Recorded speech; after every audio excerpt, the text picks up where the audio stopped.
ಬೇಲೂರು ತಾಲೂಕಿನ ಇಬ್ಬಿಡು ಗ್ರಾಮ ಪಂಚಾಯಿತಿಗೆ ಸೇರಿದ ಸಂಕೇನಹಳ್ಳಿ ಯಲಹಂಕಕ್ಕೆ ಹೋಗುವ ಮುಖ್ಯ ರಸ್ತೆಯಿಂದ ತೆಂಡೆಕೆರೆ ಬಾರೆ ಮನೆವರೆಗೆ 300 ಮೀಟರ್ ಉದ್ದದ ಸಿಮೆಂಟ್ ರಸ್ತೆಯನ್ನು ಗ್ರಾಮೀಣಾಭಿವೃದ್ಧಿ ಮತ್ತು ಪಂಚಾಯತ್ ರಾಜ್ ಇಲಾಖೆ ವತಿಯಿಂದ ಸುಮಾರು 14 ಲಕ್ಷ ವೆಚ್ಚದಲ್ಲಿ ರಸ್ತೆ ನಿರ್ಮಾಣಕ್ಕೆ ಗುದ್ದಲಿ ಪೂಜೆ ನೆರವೇರಿಸಿ ನಂತರ ಮಾತನಾಡಿದ ಅವರು, ಸುಮಾರು 25 ವರ್ಷಗಳಿಂದ ತುಂಬಾ ಹಿಂದುಳಿದ ಗ್ರಾಮ ಎಂದರೆ ತೆಂಡೆಕೆರೆ ಬಾರೆ ಮನೆ.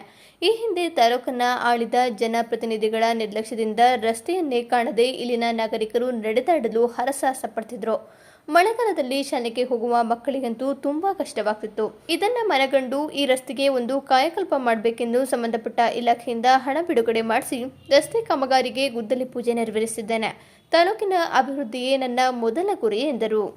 6 ಲಕ್ಷ ರೂಪಾಯಿ ಮತ್ತು ಯಲಹಂಕ ಗ್ರಾಮ ಪಂಚಾಯಿತಿಯ ಮೆಣಸಿನಮ್ಮನ ದೇವಸ್ಥಾನದ 12 ಲಕ್ಷ ರೂಪಾಯಿ ಮತ್ತು ಕಂಡೇಕೆರೆ ಗ್ರಾಮ ಬಾರೆಮನೆಗೆ ಹೋಗ್ತಕ್ಕಂಥ ರಸ್ತೆ 14 ಲಕ್ಷ ರೂಪಾಯಿ. ಇಷ್ಟು ಕಾಮಗಾರಿಗಳನ್ನು ಇವತ್ತು ಗುದ್ದಲಿ ಪೂಜೆಯನ್ನು ಗ್ರಾಮಸ್ಥರ ನೇತೃತ್ವದಲ್ಲಿ ಇಟ್ಕೊಂಡಿದ್ದೀವಿ. ಬಹುತೇಕ ಸುಮಾರು ಇತಿಹಾಸ ಇರ್ತಕ್ಕಂಥ ಬೇಲೂರು ರಸ್ತೆಗಳಿಂದಲೇ ತುಂಬ ಇದಾಗಿದ್ದಂಥದ್ದು. ಗ್ರಾಮಸ್ಥರಿಗೆ ಇದರ ಅವಶ್ಯಕತೆ ಇತ್ತು ಅಂತ ಚುನಾವಣೆ ಪೂರ್ವದಲ್ಲಿ ನಾನು ಭರವಸೆಯನ್ನು ಕೊಟ್ಟಿದ್ದೆ. ಭರವಸೆಯನ್ನು ಕೊಟ್ಟಂಥ ಗ್ರಾಮಗಳಿಗೆ ಪ್ರತಿ ಗ್ರಾಮಗಳಿಗೂ ಸಹ ಭೇಟಿಯನ್ನು ಕೊಟ್ಟು ಆ ಗ್ರಾಮ ವ್ಯಾಪ್ತಿನಲ್ಲಿ ರಸ್ತೆಗಳಿರ್ಬೋದು, ಚರಂಡಿ ಇರ್ಬೋದು, ಅಂಗನವಾಡಿ ಇರ್ಬೋದು, ಶಾಲಾ ಕಟ್ಟಡ ಇರ್ಬೋದು, ಮೂಲಭೂತ ಸೌಕರ್ಯಗಳನ್ನು ಕೊಡ್ತಕ್ಕಂಥ ಕೆಲಸವನ್ನು ಈಗಾಗಲೇ ಮಾಡ್ತಾಯಿದ್ದೀವಿ.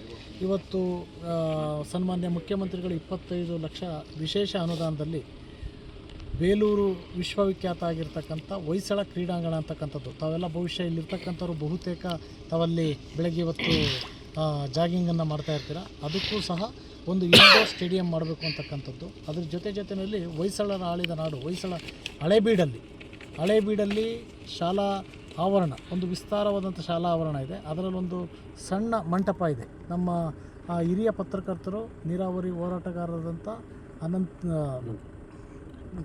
ಅನಂತರಾಮು ಅವರ ಹೆಸರಲ್ಲಿ ಅದನ್ನು ಸಹ ನವೀಕರಣ ಮಾಡ್ತಕ್ಕಂಥದ್ದು, ಫೀಲ್ಡನ್ನು ಇದು ಮಾಡ್ತಕ್ಕಂಥದ್ದು, ಫುಡ್ ಕೋರ್ಟನ್ನು ಮಾಡ್ತಕ್ಕಂಥದ್ದು. ಇದಕ್ಕೂ ಸಹ ಸುಮಾರು 2 ಕೋಟಿ ರೂಪಾಯಿ ಅನುದಾನವನ್ನು ಈಗಾಗಲೇ ಹಾಕಿದ್ದೀವಿ. ಈ ಬಹುತೇಕ ಏನು ಇರ್ತಕ್ಕಂಥ ಎಲ್ಲ ಗ್ರಾಮಗಳಲ್ಲಿ ಒಂದಲ್ಲ ಒಂದು ಕೆಲಸವನ್ನು ಏನು ನಾವು ಚುನಾವಣೆ ಪೂರ್ವದಲ್ಲಿ ಭರವಸೆಯನ್ನು ಕೊಟ್ಟಿದ್ದು ಅದನ್ನು ಈಡೇರಿಸ್ತಕ್ಕಂಥ ಕೆಲಸವನ್ನು ಮಾಡ್ತೀವಿ.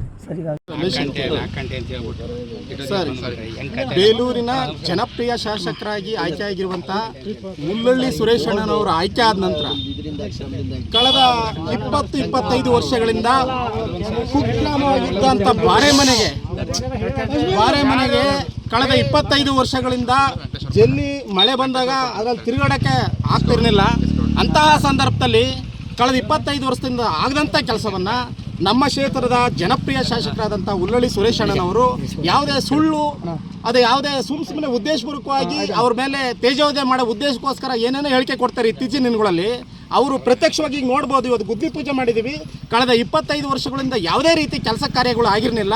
ನಮ್ಮ ಜನಪ್ರಿಯ ಶಾಸಕರಾದ ಮುಲ್ಲಳ್ಳಿ ಸುರೇಶ್ ಅಣ್ಣವರ ನೇತೃತ್ವದಲ್ಲಿ ಇವತ್ತು ಹಳ್ಳಿಯಲ್ಲೂ ಕೂಡ ಸಿಮೆಂಟ್ ರಸ್ತೆ ನಿರ್ಮಾಣ ಆಗ್ತಿದೆ. ಪರಿಶಿಷ್ಟ ಜಾತಿ ಕಾಲೋನಿಗಳಲ್ಲಿ ರಸ್ತೆ ಅಭಿವೃದ್ಧಿ ಆಗ್ತಿದ್ದಾವೆ. ಅದಕ್ಕೆ ಮುನ್ಸೂಚನೆ ಮುಲ್ಲಳ್ಳಿ ಸುರೇಶ್ ಅವರ ಆಯ್ಕೆ ಆಗಿರೋದು ಬೇಲೂರು ತಾಲೂಕಿನಲ್ಲಿ ಸಹಿಸಲಾರದಂಥ ಕೆಲವು ವ್ಯಕ್ತಿಗಳು ಅವರ ವಿರುದ್ಧ ಪಿತೂರು ನಡೆಸ್ತಾ ಇದ್ದಾರೆ. ಒಳಸಂಚು ನೋಡಿ ಅವರ ಹೆಸರಿಗೆ ಮಸಿ ಬೆಳಿಬೇಕು ಅನ್ನೋ ದುರುದ್ದೇಶದಿಂದ ಕೆಲವು ಜನಗಳು ಮಾತಾಡ್ತಾ ಇದ್ದಾರೆ ವಿನಃ ಅವರ ಅಭಿವೃದ್ಧಿ ಸಹಿಸಲಾರದೆ ಅವರು ಇವತ್ತು ಈ ಬೇಲೂರು ತಾಲೂಕಿನ ಬಹುತೇಕ ಎಲ್ಲ ಭಾಗದಲ್ಲೂ ಕೂಡ ಅಭಿವೃದ್ಧಿ ಕೆಲಸಕ್ಕೆ ಮುಂಚೂಣಿ ನಾಯಕರಾಗಿ ಮಾಡಿದ್ದಾರೆ. ಯಾರೂ ಕೂಡ ಆ ರೀತಿ ಕೆಲಸ ಮಾಡೋಕ್ಕೆ ಸಾಧ್ಯತೆ ಇಲ್ಲ. ತೆಂಡೆಕೆರೆ